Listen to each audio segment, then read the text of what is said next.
after that victory. Thank you very much, Joe. Congratulations, Froggen. 2-0 this weekend. You had a very, very passive game counter of you guys in the beginning. What was it that made that you guys couldn't find the fights or couldn't find the kills?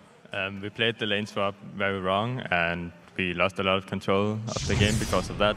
But we just kept farming up because we knew we had a lot of CC and we had played this comp a lot. So we knew what we had to do in the game, and we just took it slow. And Xerath is kind of OP compared to anyone else when it comes to poking team fights. Yeah, explain a little bit more why Xerath seems to be, for you and a lot of other mid laners, a preferred champion right now. Why does it work? It's basically just because he has a lot of poke and very low cooldowns. He's a pretty safe champion. If he gets through laning phase without getting behind, then it's actually a really strong champion. And one of the strongest teamfight and late game champions, as long as you hit your abilities. And it's really good.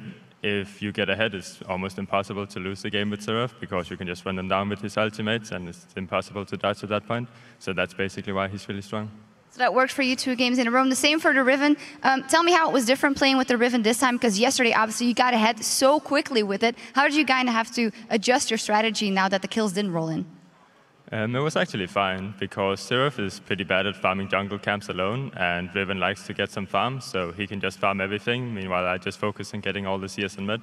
And on their team, they tried to build a squishy Elise with absolutely no farm, because Orianna took all the jungle creeps.